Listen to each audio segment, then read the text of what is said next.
And welcome everyone to another edition of the Church Solutions Podcast. My name is Phil Thompson, and my partner in crime, Steve Lacy, who is normally with us today, is not. In fact, at this time, I think he's going under the knife. Poor Steve has had gallstones. He had woke up Sunday morning in a lot of pain, and so he is going to have his gallbladder removed today. So thoughts and prayers go with Steve. I'm sure he'll be back here in a week or two, and we will continue on. But today I have a special guest, an old friend of mine. His name, I emphasize old, his name You're is old, dog. I'm older than you probably, aren't I? You are. Okay, thanks for bringing that up. Okay. So Clay Arnold is my guest today, is our guest today on the Church Solutions Podcast. Clay, how are you? I'm doing great. Good to see you. It's good to see you too. Clay was our guest here several years ago. Clay is a life coach, a life and relational coach, and we talked about coaching a number of years ago. Him and his wife Sonia they're old friends of mine. We met each other, I think it was about this time in 1984 in Youth with a Mission. Yep. We met in Lindale, Texas. And of all places. I know it's a small world, isn't it? And we were in YWAM, and Clay, you were in the DTS as well as an SOE, and we went to the next year. We went to Japan together, right? Yes. Yep. Yeah. We did. And that was a fun trip as well. You were in Mexico. You went down. I went to Mexico my first year there, but you were in Dominican Republic. We were in Haiti. Haiti, that's right. Yeah. And then we later teamed up and went to Japan together, and always had a lot of fun with you. We played basketball together, a lot of pickup games, and had a lot of fun. You still play ball? Yep, still do. Wow, Yeah. Cool. I've slowed down a little bit. I still play, but not much. All right, so today we're going to talk. Clay has been married with Sonia. They've been together like 40 years. They got kids and grandkids. You're in the Dallas, Texas area, right? Right, correct. Okay. And you have been continuing to do ministry and church work now, all these years later. And we're going to talk today about safe conversations. And for those of you listening to our podcast, this is, it's an important topic, whether you're a pastor, an associate pastor, a volunteer, whatever you might be doing. Relationships are so important, and especially those that we're married to. and so tell us a little bit about safe conversations and why we should care about this. Well, we first of all ran into it. We've been working with couples in varying forms for about 35 years now. And one of the things we started realizing was couples that would come to us, particularly from the church, they would wait 5 to 7 years from the time they started having issues in their relationship to come and get any help. And a lot of times it was too late because there had been so much damage done with it. And so God really put on our heart to do something preemptive of we need a tool or something to get ahead of the game to try to cut it off a little bit. And about that time, about 5 years ago, we ran across Safe Conversations. Safe Conversations was developed by Harville Hendricks. He wrote the book, Getting the Love You Want, and he also created Imago Therapy. For those in the therapy world, they'll know what that is. And was on Oprah numerous times. In fact, her first Emmy was her interview with him. Really? Back in the dark ages. But the Safe Conversations process itself, we went through it ourselves as a couple, and we found it be a game changer for us. And decided, you know what, we're going to learn how to do this. And so we went through training. We are master trainers with the process, and we do workshops within the church. We have a lot of trained leaders around. We're the only folks that are actually using Safe Conversations in the church, actively doing workshops in churches. And we do that primarily in Texas, but we do it all over the country. We just did one in LA a couple of weeks ago, and we're going to Washington, D.C. next week. And so the process itself is very different. And there are a lot of really good programs out there for couples with it too. But one of the things that we found with some of those was, yes, you should do these certain things and try to connect and communicate a certain way, but we never found a program that told us how. Safe Conversations tells you how. And it's a structured way of talking. that really teaches you how to talk without criticism, how to listen intentionally without judgment, and how to connect beyond your differences, and to be able to embrace that differences are going to be part of your relationship, and they're not your enemy. Actually, they can become your ally if you let them be, as part of that. So go ahead. Go ahead. No, go ahead. Well, I was going to jump in here. So you've been doing this for years, and so safe conversations. I mean, not that this really, personally, I don't think it's that important. I mean, it's important to some degree, but so this is not really typically Christian based, or is it? It is. It was developed in a non-Christian format with it too, and we have taken that with the founder's blessing and put that into a Christian format and do that within the church and bring God into it very strongly. And that's kind of what I was thinking here as you were explaining that. And when I asked that question, I mean, when I say it's not that important, I mean, obviously it's important to have biblical principles operating in your relationships. But I found over the years from my experience, because we mentioned how old I am, you're not that far behind me though. But I mean, there's lots of stuff out there that has truth. There's material out there. It doesn't necessarily have to be quote Christian, but it can have biblical truth incorporated in it. And it sounds like there's a lot of principles that are probably already in Safe Conversations, and then you've just kind of added some things. Yeah, and that's true. Actually, the very first time we used it was several years ago. Pardon me, when the Dallas police shootings happened several years ago, and we brought that. We actually got all the parties that were involved, protest, police command, all that kind of thing, and we actually did the process in a group type setting with all of them at that time, and it was a transforming time with it too. It wasn't that we found hardcore solutions, but it was the first time everybody in the process finished saying, I feel like I was heard. And now we've got some footing to be able to start working on the problems and what we need to do to change things with it. So it's very applicable in all kinds of different settings, not just in the church world with it too.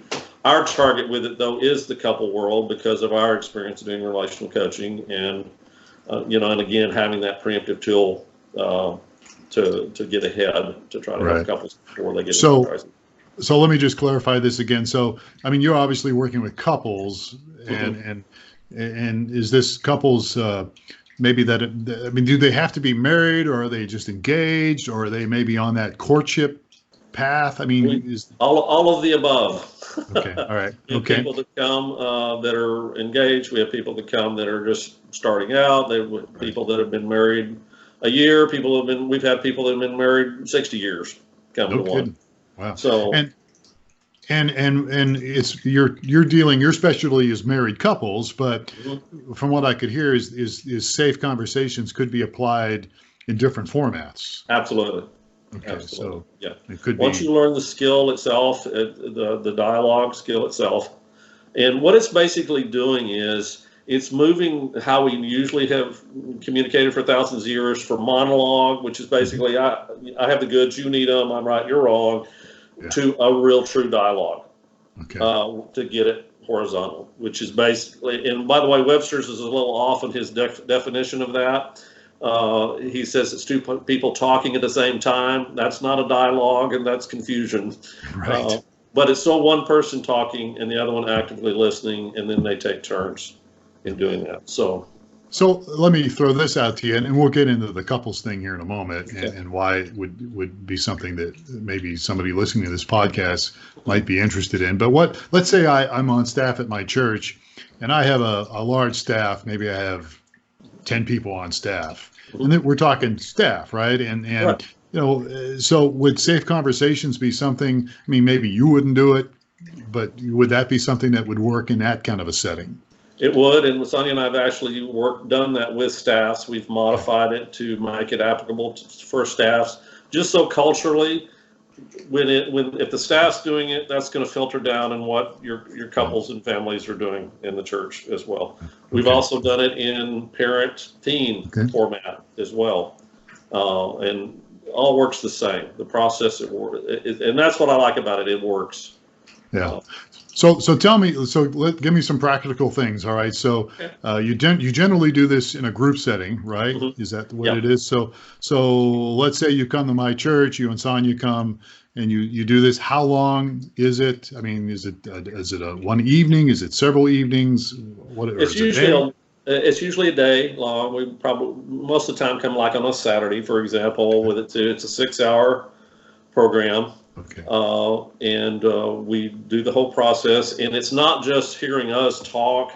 What we actually do is we let people practice. We'll do a section. People will practice doing the dialogue itself, and then they get to do it 3 or 4 times before we're done for the day. So, and we want to do that to build momentum so that it's not just like every other. You and I both have been to a million seminars, and hear nice information, and then you go out and you don't use any of it.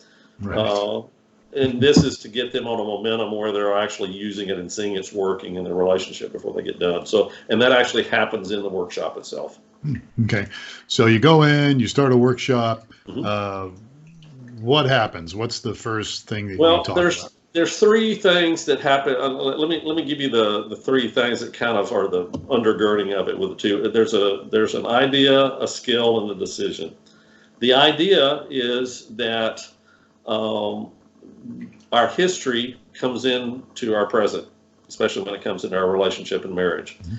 And we want to get people aware of that. But with couples too, we have some specific tools, dialogue wise, to help them take a look at that and connect with that to realize that they're bringing that history in. Because most people we find when working with couples is they're not aware of that at all when they come in from whatever their history is, good, bad, or Right. indifferent when it comes to relationships with it too. So that's a big part of it. The second is the skill, which I'll talk about in a second, which is the actual dialogue itself. And there are three parts to that. Third part of that is a decision, and that is negativity. Getting negativity out of the relationship. If you could think of this as being two people talking with each other, there's a space in between the two of them. Mhm. And one of the things we emphasize with that is learning how to nurture the space between, because from our vantage point, that's God's place. That's a holy place. And if we can make that be different, then we're actually going to connect. But if there's negativity in that, or if there's anxiety in that, we're done connecting. That's not going to happen with it. Okay. And you can talk to me all day long and I'll pretend I'm listening, but I'm not because it's not safe. That space is not safe. So what we do is emphasize and help take the negativity and the anxiety out of that. It's kind of like, if you will, pardon me for being a little graphic here, but when my kids were little, I'd give them a nice bubble bath, and when they're little, their bodily functions don't work too well, and sometimes they poop in the bathtub. Okay. Now, do I leave them in the bathtub? No, I don't. I get them out and clean them off and clean the tub and disinfect and do the whole 9 yards. Yet, in a relationship, we will leave the toxicity in that space between for years and never do anything with it, and then wonder, why don't we have a good relationship? Because we've never taken that negativity out. So learning how to approach the negativity out of that and it not being toxic, that's hard for some people. Like in my history, which was totally toxic and negative growing up, I had to learn how to get negativity out 1 hour at a time. And if I did that, I was doing good. But it took a process to learn how to do that differently. Would you call sarcasm part of the negativity?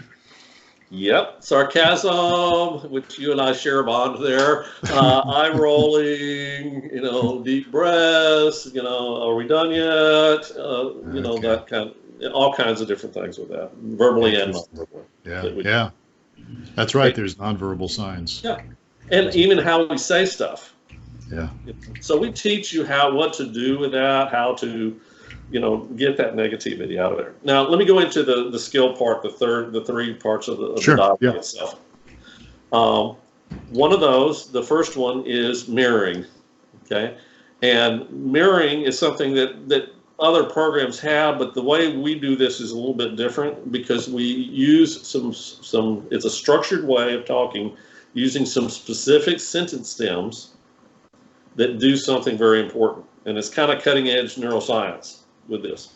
What it does is if you're upset and we're in a conversation, okay, and I'm mirroring you, you're operating out of the amygdala, the back part of your brain where your emotional center is with it too.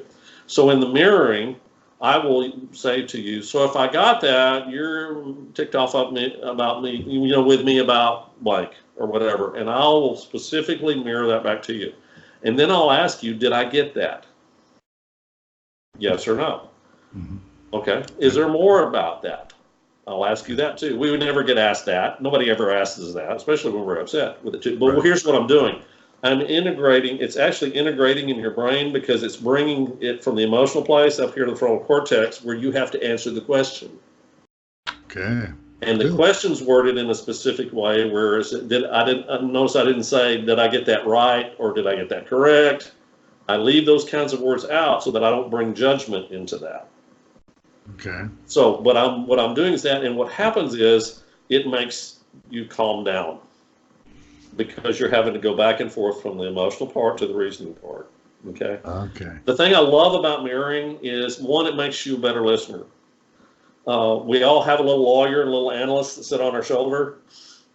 If you're talking to me and I'm preparing rebuttal, or I'm over here on the other side, trying to figure out how to fix it, I'm not listening to you. And you know that when that's going on, because non-verbally I'll tell you that. When I mirror you, there's no way I can think about those two things and mirror back the content of what you're saying to me at the same time. My brain just won't do that. Nobody else's will either. So these guys automatically go away, where I become a much more intentional and active listener.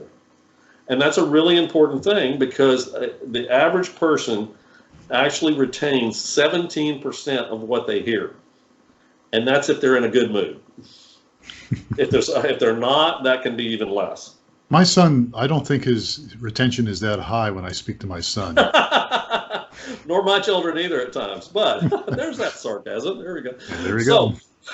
So the thing is, making us better listeners. Interesting, in our culture, we give accolades for talking all the time.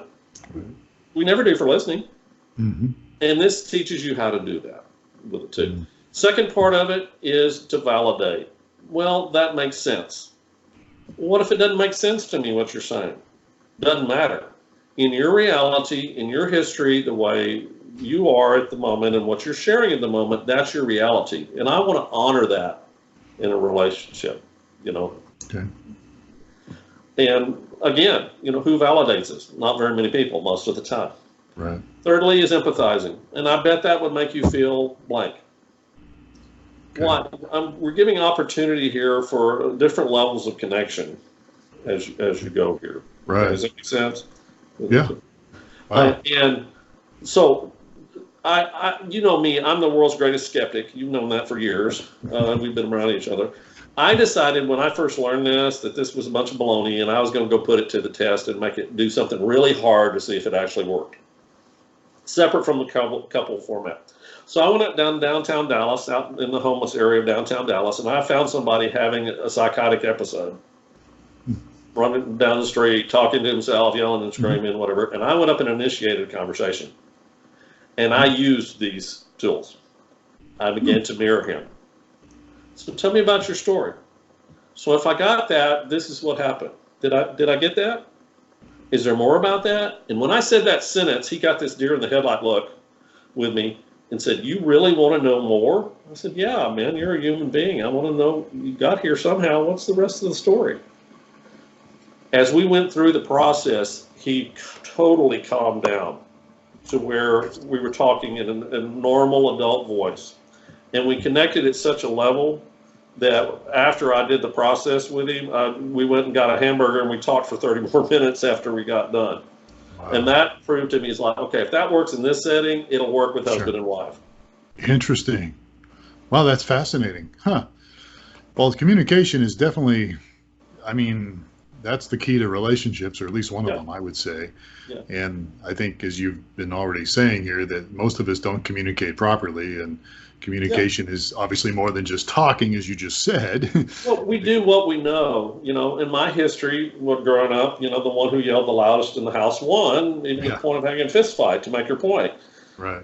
whatever that history is, that's our point of reference, and how do we communicate. But also, too, the thing I like about this, it kind of takes it a step beyond just communicating, though. It's actually, the goal of it is a connecting technology.